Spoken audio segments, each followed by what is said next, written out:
In some parts of California, farmers sometimes do a pretty strange thing. They grow entire fields of crops that they never plan to harvest. At first, everything looks completely normal. The field turns green, neat rows of plants appear, and the crops just grow. From the outside, it looks like ordinary farming. But at some point, tractors arrive, and something happens that looks almost ridiculous. The plants are simply destroyed. Machines move across the field, cutting the plants, shredding them, and within a few hours, the entire crop disappears under the soil.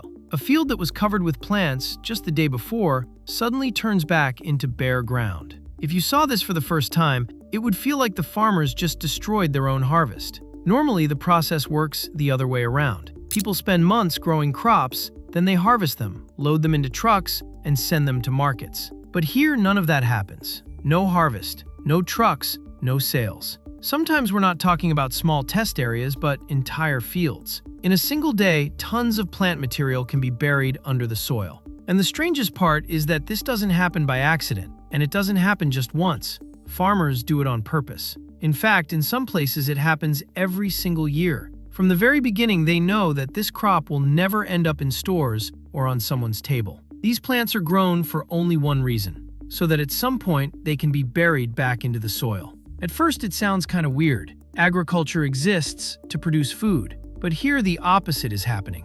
And that's exactly why this story is much more interesting than it first seems. To understand why this is happening at all, you need to look at a map of California. At the center of the state lies a huge region called the Central Valley. It is one of the most productive agricultural regions, not only in the United States, but in the world. The valley stretches for about 435 miles from north to south. Essentially, it is a giant plain surrounded by the Sierra Nevada mountains on one side and the coastal ranges on the other. On a map, everything looks quite simple. A long green strip running through the middle of California. But behind this strip lies a huge portion of the country's food production. A significant share of the fruits, vegetables, and nuts sold across the United States are grown right here. Almonds, grapes, tomatoes, the list of crops is very long. Many of them are sold not only across the United States, but also exported abroad. Some crops almost completely depend on this region. For example, most of the almonds produced in the world come from California, and a large share of those orchards are located in the Central Valley. If you look at satellite images of the region, you can see that almost the entire valley is covered with agricultural fields. Huge rectangles of farmland stretch for dozens of miles. Between them run canals, roads, and irrigation systems. But there is one important detail that is not always obvious. Despite the enormous scale of agriculture, the climate here is fairly dry. The Central Valley does not receive as much rainfall as many other agricultural regions of the country. Most of the water used on the fields comes from rivers, reservoirs, and a complex system of canals. And that is exactly why what happens to the soil in this region matters so much. The Central Valley has been farmed very intensively for decades. Many fields here are cultivated almost without interruption. One crop replaces another, year after year. This system allows farmers to produce enormous amounts of food, but it also has a downside. The soil gradually changes. Every harvest removes nutrients from the ground. Every season of farming breaks down the soil structure. Over time, the amount of organic matter becomes smaller, and organic material is what largely determines how alive the soil remains. When its levels decline, the soil begins to behave differently. It becomes denser. Soil particles press closer together, leaving less space between them. Because of this, water penetrates the soil less effectively and drains away more quickly after irrigation. Air also moves through the soil with greater difficulty, and plant roots have a harder time spreading underground. As a result, farmers face a serious problem. To maintain the same yields, they have to use more water, more fertilizer, and more resources. Fields begin to require more and more effort simply to maintain the same level of productivity. In dry regions, this becomes an especially serious problem. And when soil begins to lose its ability to hold moisture and nutrients, farmers start looking for ways to restore those properties. That is when some rather unusual ideas begin to appear. At first glance, everything is simple. Just add more organic material to the soil. But in practice, this is not always easy. Compost, manure, and other soil amendments require transportation, storage, and additional costs. For large agricultural regions like the Central Valley, this could mean thousands of tons of material that would need to be brought onto the fields. But what if crops were grown not for harvest, but simply to return them back to the soil? The concept behind this practice is fairly simple. Farmers plant special crops that grow for several months. During that time, they produce a large amount of green biomass and develop a root system. But at a certain point, farmers do not harvest them. Instead, the plants are cut, shredded, and worked directly into the soil. These crops are called cover crops. Farmers usually choose plants that grow quickly and produce a lot of green material. Mustard, oats, or clover are common examples. They are not intended for sale or processing. Their main purpose is simply to grow and then be buried back into the soil. From the outside, this can look like farmers are destroying their own crops. The field becomes covered with green plants. And then, in a single day, that entire layer of vegetation disappears beneath the soil. But for farmers, this is not a lost harvest. It is a way to return to the soil what it gradually loses. And that is how an idea that initially seemed quite strange slowly began turning into a real agricultural practice. However, when these plants are buried in the soil, the changes do not happen immediately. During the first weeks, almost nothing is visible. If you look at the field from above, it appears exactly the same as before. But beneath the surface, a very different process slowly begins. All the green material that was worked into the soil starts to break down. This is done by microorganisms, bacteria, fungi, and other tiny forms of life that live in the soil. They use plant residues as a source of energy and gradually decompose them. As a result, the plants are transformed into organic matter. This organic matter plays a key role in how soil behaves. It helps bind soil particles together and creates a more stable structure. The soil gradually becomes looser and less compact. As this structure changes, small spaces begin to appear between the particles of soil. These spaces may seem tiny, but they are extremely important. They determine how the soil functions. Air can move through the ground more easily, and oxygen becomes available to plant roots and soil microbes. At the same time, the movement of water also improves. When it rains, or when irrigation systems are turned on, water no longer drains away as quickly as it did before. Some of the moisture remains in the soil because organic matter works almost like a sponge.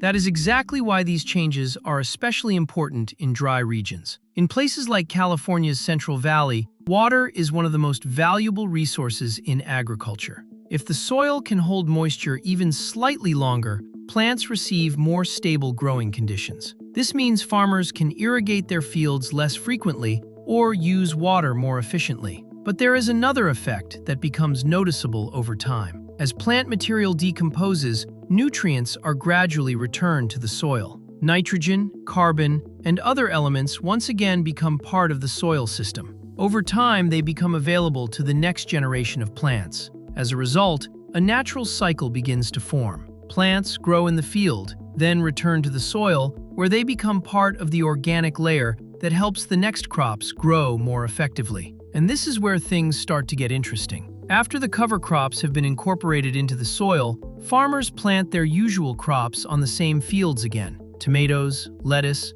cotton, grains, or forage plants. At first, everything looks completely normal. The new crops sprout, begin to grow, and there are no obvious changes. But after some time, differences begin to appear. On fields where plant biomass had previously been incorporated into the soil, crops often start developing slightly faster. In some cases, they form stronger root systems. In others, they appear more resilient during periods of heat. Sometimes the difference even becomes visible in yields. In field experiments, researchers have observed that certain crops can produce higher harvests compared with control fields where cover crops were not used. The exact numbers vary depending on soil type, weather conditions, and the crop itself, but the general trend appears repeatedly. The fields begin to perform more efficiently. Farmers also start noticing another detail. Soil on these fields can retain moisture longer between irrigation cycles. This means plants experience less stress during short periods of heat or dry weather.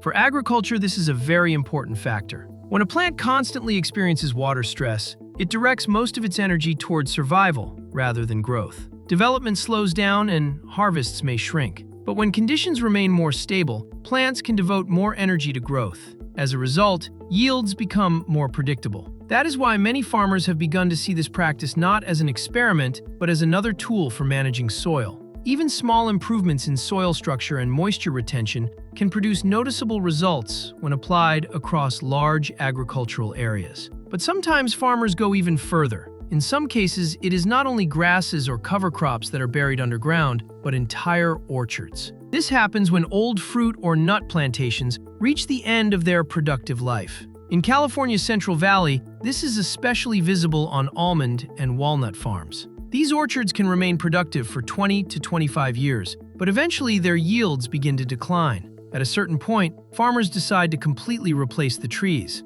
In the past, the process was quite simple. Old trees were uprooted, removed from the field, and either burned or sent away for processing. But over time, another idea appeared. Instead of removing the wood, farmers began grinding it directly on site. Special machines moved through the orchard and turned the trees into wood chips. This material is then spread across the field and incorporated into the soil. As a result, enormous volumes of wood remain underground. In some cases, thousands of trees can be buried on a single piece of land. When all of this is shredded and mixed into the soil, a large reserve of organic material forms beneath the surface. This practice even has its own name: whole orchard recycling. The idea behind the method is similar to cover cropping, but the scale is much larger. Instead of green plant biomass, the soil receives wood that has grown on the site for decades. Over time, it also begins to break down. This process happens much more slowly than the decomposition of grasses or leaves, but that is exactly why the effect can last longer. The woody material gradually turns into organic matter and helps improve soil structure.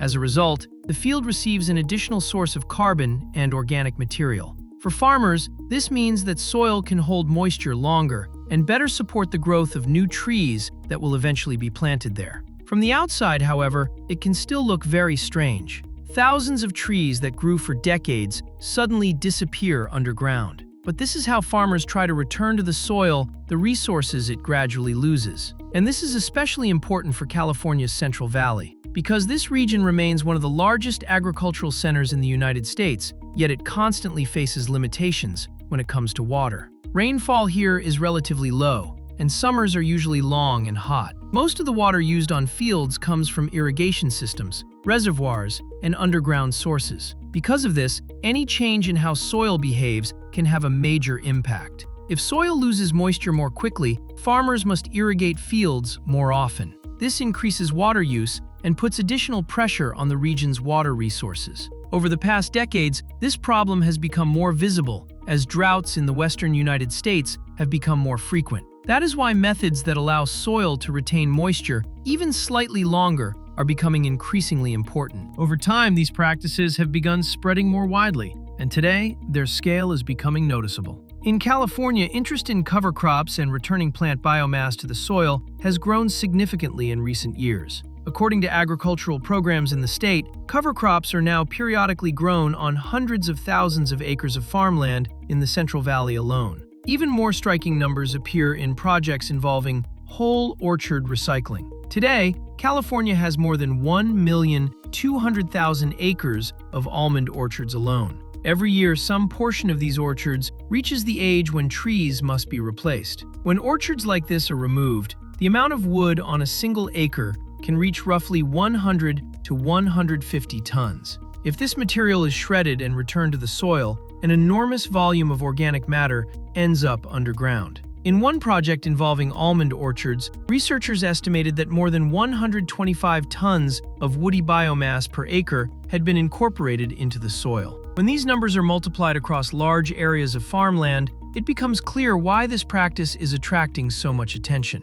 Even if only a fraction of farmers adopt such methods, it still means thousands of acres of land where tens of thousands of tons of plant material are returned to the soil every year. For agriculture, this represents an important shift. Large amounts of organic biomass that were once burned or removed from fields can now remain in the soil and gradually improve its condition. And that is why interest in these methods continues to grow. For farmers, it is a relatively simple way to return to the land some of the resources it slowly loses.